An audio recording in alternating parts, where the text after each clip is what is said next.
Hi, this is Jeff coming today from Anytime Fitness. We're here with Steve, and we're going to talk a little bit about qualifying. And that is when a member comes into the club, we've already introduced ourselves to them, we're going to sit down and we're going to profile them and get some information about that client before we take them on a tour. And one of the biggest things with profiling is asking a question on a question. We can be a simple order taker from McDonald's. For example, do you want fries? Do you want Big Mac sauce? Whatever it may be, yes, no, yes, no, yes, no. But I want you to go a little further. So when we ask I want everyone to look at their fitness profiles, which have been emailed to them. They should be using them on a regular basis. This is just a guide, a series of questions that we want you to ask. And right off the bat, besides name, address, and phone number, we're going to ask one of the questions, have you ever been a member of a health club before? It is a simple yes-no question. However, we want you to elaborate that. If the answer is yes, where at? Did you get results? Did anyone help you with your program? What do you want to accomplish in a fitness program? If the answer is no, why not? What have you done in the past? Have you done videos? Are you a walker? Have you run? Have you done marathons? Keep digging. When they ask the questions, ask another question upon that question. The more you dig, the more you like. The more information you're going to get from them. Also, you're building value in what we're providing here. When we ask all these series of questions, it shows empathy, that shows that we truly care, which differentiates us from the competition. The better we are, the more comfortable they feel. When you get done with a full, good profile, a tour, and if they walk out the door, they are going to more likely, if we check the competition, they're going to come back because we showed that we cared. No one else is going to do that. So that's really important.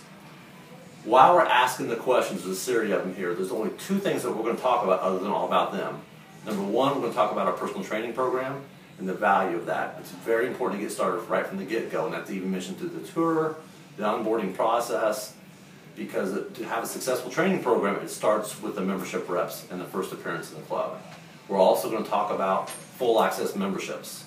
The best referrals is an ugly word. So when we're talking to a member and about their friends, then we're going to intervene. When you join today, I'm going to give you 5 or 10 full access memberships, each worth $50. So I'm giving you something of full value. So that way your friend George or your wife Nancy can come in and work out with you. So we're building value on the tour. As we go down the questions, hope you're looking at this as well. As far as the membership is concerned, you have nothing against what's prevented you from joining. That's one of the questions. One of the questions, how would you classify yourself as an exerciser? If they're an avid exerciser, again, were they going 3 times a week, 4 times a week, 5 times a week? Do they dread coming into the gym? Or do they enjoy coming to the gym? That's also going to help us get the questions answered. Are you looking for membership for yourself or anyone else in the household? That's again where if it's a spouse, maybe she's interested, maybe she's not interested. But if you find out they have a spouse, then we want to know if they would support them from joining the gym. One of the main reasons why we're asking all these questions is, particularly, there's 5 main objections that a person does not join the gym. Time, money, commitment, spouse, and facility.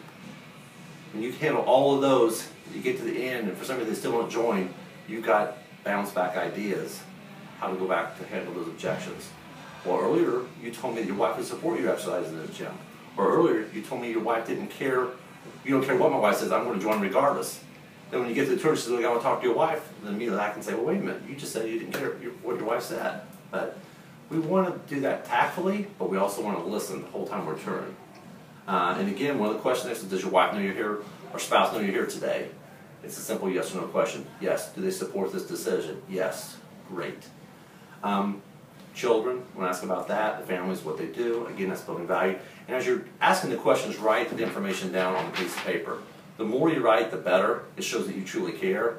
When you get done with this, you should be able to hand this to the PT manager or anyone, and they should know quite a bit about this family. That is important. What do you want to accomplish in a fitness program? We have the circles that we can go about. When they said feel better, how do you want to feel better? Are you tired? Are you sluggish? Are you taking medications? How do you mean by feel better? You want to look good. How do you want to look good? What's going to look good to you? Do you want to lose 20 pounds? Do you want to gain 10 pounds of muscle? I want to know what they want to accomplish. What's important to them? I want to know what their hot button is and dig upon it. You know, it could be a wedding in the year. It could be the fact that a gentleman's never been able to take his shirt off at the beach and wants to take his shirt off for the first time. Anything like that. As we go down the rest of the questions again, you know, if it's a weight loss or a weight gain, how long have you been thinking about doing this? What's your ideal goal weight? What would you like to be at in, let's say, 6 months or a year? So that way we're letting the time frame know that this is not a get quick fix thing, and that eliminates the month-to-month decision. This is a lifestyle change. This is the goal to make yourself better. So this is really important. What's going to keep you motivated to stay fit? Hopefully it's results. at asking these questions. Find out what their hot button is and dig and dig. What's going to keep you motivated? How's your life going to be different once you're able to go to that beach? How are you going to feel when you can take that shirt off for the first time? How are you going to feel when you can actually wear a bathing suit for the first time? Or I remember one time a lady came, she said she could feel a collarbone for the first time. Her excitement, her enthusiasm, something she thinks she could ever do. That's what we take for granted, so we got to remember that. We got to put ourselves in that person's shoes that's across the table and understand where they're coming from. They're intimidated walking to our gym, so let's make them feel comfortable. Again, we want to be different than everyone else. Ideal situation, how many days a week do you hope to use a gym? If it's 2 or 3, what can I do to make it 3 or 4? How seriously get those goals? How can I get you in there a few more days of the week? Ideally, we want to get in there about 4 days a week, maybe 5. But we don't be unrealistic. We tell them 7, they're not going to show up. We want to help them and listen to them and not really guide them, but also help them a little bit. Any certain time of day going to work out better for you than others? That's important. It's a simple question. And what are you looking for in a gym? For an avid exerciser before, what kind of piece of equipment do you like? Then we can elaborate on that. We have that or something better, whatever it may be. That's really important. Are there any habits you'd like to change, such as, and we have all 4 of them here in a row, smoking? A lot of people don't smoke, but we still want to know if they smoke. And if they do, I want to know how much they smoke. Then I want to know what brand they smoke. If they're smoking Marlboros, I'm going to spend about $6.50 a pack a day in Indiana, depending on where, Tennessee as well. If it's a guy, if he says he doesn't smoke, I'm going to ask him if he chews. Copenhagen is $6 a can. How many cans do you chew a day? 3 cans a day. That's $20 a day he's spending on that. Now all of a sudden, you do the math, that's $600 he's spending on just chew alone. So that's another objection we can handle later on if he tries not to join. Are you a social drinker? Then if so, I want to know what they drink. Are they drinking PBR? They're drinking margaritas? They're doing Kettle One? I want to know how they're spending the money on the alcohol. Same way with Cokes and soft drinks. How many a day do you smoke or drink? Excuse me. That's important. And the last question is a habit. What about coffee? If they drink coffee, me, I'm going to ask, do you like to go to Starbucks? And if so, I want to know what they want to drink, how much they're spending, or where they're getting their coffee at. Are there any medical issues we should be aware of that we have 4 right out there? High blood pressure, cholesterol, arthritis, and diabetes. I want you to ask each one individually and stop. So reason why is because they're going to say no, then all of a sudden when I say, do you have high blood pressure? Well, yeah. Then if so, how long have you had blood pressure? Are you taking medication for that? Would you like to get off that medication at some time? These are all possibilities with regular exercise. Same with cholesterol, arthritis, diabetes. If they say no to everything, ask if it runs in the family. They need to know that. That can be a hot button. Oh, it's a whole new can of worms. Yeah, my dad just lost his leg to diabetes. If it's a gentleman 35 and above, there's a good chance if he has a stomach, that's an onset of diabetes. So we want to not really ask that, but we want to find out if it's in the family, if they're overweight and what's going on with that, and talk about that. The more they talk, just keep asking question upon question.